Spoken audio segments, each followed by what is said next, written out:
ଜୟ ଜଗନ୍ନାଥ ସାଙ୍ଗମାନେ ନମସ୍କାର ଦର୍ଶକ ବନ୍ଧୁ। ଏମିତି କାହିଁକି ଘଟିଲା ପ୍ରଭୁ ଗଣେଶଙ୍କ ସହିତ ଚାଲନ୍ତୁ ଜାଣିବା। ଭଗବାନ ଗଣେଶ କିପରି ସୃଷ୍ଟି ହେଲେ? ଗଣେଶଙ୍କ ମୁଣ୍ଡ କାହିଁକି କାଟିଲେ ଶିବ? ଭଗବାନ ଗଣେଶଙ୍କର କାହିଁକି ଲାଗିଥିଲା ହାତୀ ଶୁଣ୍ଢ? ଆସନ୍ତୁ ଏହାକୁ ବିସ୍ତୃତ ଭାବରେ ଜାଣିବା। ଥରେ ଦେବୀ ପାର୍ବତୀ ନିଜ ଭବନରେ ସ୍ନାନ କରୁଥାନ୍ତି। ସେ ନନ୍ଦୀଙ୍କୁ ସେଦିନ ଦ୍ୱାରପାଳ ଦାୟିତ୍ୱ ଦେଇଥାନ୍ତି। ନନ୍ଦୀଙ୍କୁ ଦେବୀ ପାର୍ବତୀଙ୍କର ଆଦେଶ ଥାଏ ଯେପରି କେହି ଭିତରକୁ ପ୍ରବେଶ କରିପାରିବେ ନାହିଁ। ଏହି ସମୟରେ ପ୍ରଭୁ ଭୋଳାଶଙ୍କର ସେଠାରେ ପହଞ୍ଚିଗଲେ। ନନ୍ଦୀଙ୍କୁ ତାଙ୍କ ଭିତରକୁ ଛାଡ଼ିବା ପାଇଁ କହିଲେ, କିନ୍ତୁ ବିଚରା ନନ୍ଦୀ କ'ଣ କରିବ କିଛି ଭାବିପାରିଲା ନାହିଁ।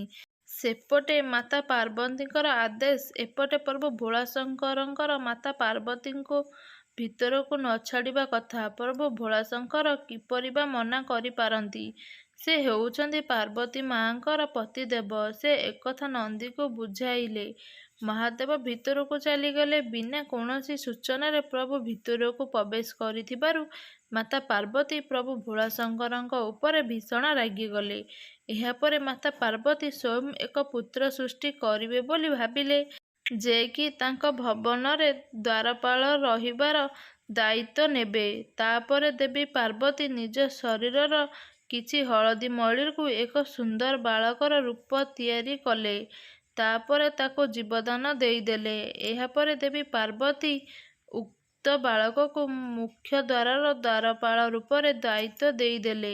ଏହାପରେ ଦେବୀ ପାର୍ବତୀ ଦାୟିତ୍ୱ ଦେଇ କାହାରିକୁ ଭିତରକୁ ନ ଛାଡ଼ିବା ପାଇଁ ଆଦେଶ ଦେଇଥିଲେ। ଦିନେ ମହାଦେବ ଶିବ ଶଙ୍କର ଦେବୀ ପାର୍ବତୀଙ୍କ ପାଖକୁ ଆସି ମୁଖ୍ୟ ଦ୍ୱାର ସମ୍ମୁଖରେ ପହଞ୍ଚିଥିଲେ। ଉକ୍ତ ବାଳକକୁ ଭିତରକୁ ଛାଡ଼ିବା ପାଇଁ ଆଦେଶ ଦେଲେ। ହେଲେ ସେହି ବାଳକ କୌଣସି ପରିସ୍ଥିତିରେ ବି ମହାଦେବଙ୍କୁ ଭିତରକୁ ଯିବା ପାଇଁ ଦେଲେ ନାହିଁ। ଉକ୍ତ ବାଳକ ଜଣକ ରୋକଠୋକ ମନା କରିଦେଲେ ଓ ଭୋଳାଶଙ୍କରଙ୍କୁ ଭିତରକୁ ଛାଡ଼ିଲେ ନାହିଁ। ଶେଷରେ ଭୋଳାଶଙ୍କରଙ୍କର କ୍ରୋଧ ନିଜ ଆୟତ୍ତରେ ନଥିଲା। ଭିତରକୁ ଯିବା ପାଇଁ ଉକ୍ତ ବାଳକ ସହ ଭୋଳାଶଙ୍କର ଯୁଦ୍ଧ କରିବାକୁ ଲାଗିଲେ। ଯୁଦ୍ଧରେ ସେଦିନ ଭୋଳାଶଙ୍କର ନିଜର ତ୍ରିଶୂଳ ପ୍ରୟୋଗ କରି ଉକ୍ତ ବାଳକ ମୁଣ୍ଡ କାଟ କଲେ। ଏହି ସମ୍ବାଦ ମାତା ପାର୍ବତୀଙ୍କ ପାଖେ ପହଞ୍ଚିବା ମାତ୍ରେ ସେ ସେଠାରେ ଆସି ପହଞ୍ଚି ନିଜ ସମ୍ମୁଖରେ ନିଜ ପୁତ୍ରର ଏମିତି ଅବସ୍ଥା ଦେଖି କ୍ରନ୍ଦନ କରିବାକୁ ଲାଗିଲେ।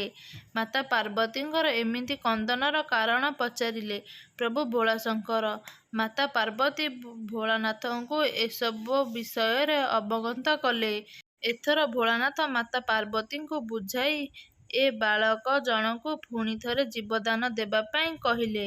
ପୁନଶ୍ଚ ଜୀବଦାନ ପାଇଁ ଏକ ମସ୍ତକର ଆବଶ୍ୟକତା ଥିଲା। ଏଥର ଭୋଳାନାଥ ସମସ୍ତ ସେବକମାନଙ୍କୁ ଆଦେଶ ଦେଲେ, ଯେଉଁ ବାଳକ ଉତ୍ତର ଆଡ଼କୁ ମୁଣ୍ଡ କରି ଶୋଇଥିବ ଏବଂ ତାର ମାତା ତା ଆଡ଼କୁ ପିଠି କରି ଶୋଇଥିବ, ତାର ମସ୍ତକ କାଟି ଆଣି ଦେବା ପାଇଁ।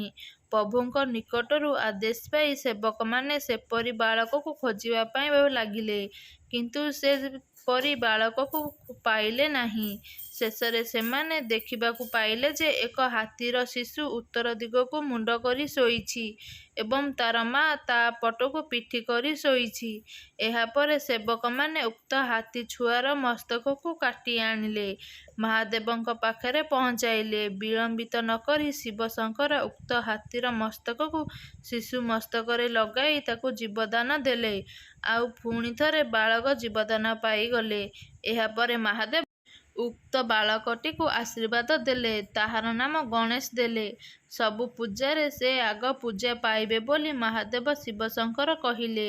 ନିଜ ପୁତ୍ରକୁ ପୁଣି ଥରେ ଫେରି ପାଇ ମାତା ପାର୍ବତୀ ଖୁସି ହୋଇଗଲେ।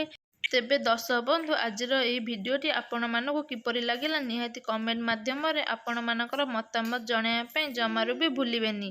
ଭିଡ଼ିଓଟି ଭଲ ଲାଗିଥିଲେ ଲାଇକ୍ କରନ୍ତୁ, ସେୟାର କରନ୍ତୁ, ଆଉ ଯଦି ଚ୍ୟାନେଲରେ ନୂଆ ଅଛନ୍ତି ଚ୍ୟାନେଲଟିକୁ ସବସ୍କ୍ରାଇବ୍ କରନ୍ତୁ। ରହୁଛି ନମସ୍କାର, ଜୟ ଜଗନ୍ନାଥ। ପୁଣି ଦେଖା ହେବ ଏକ ସୁନ୍ଦର ଭିଡ଼ିଓ ସହିତ ଆଗାମୀ ଦିନମାନଙ୍କରେ।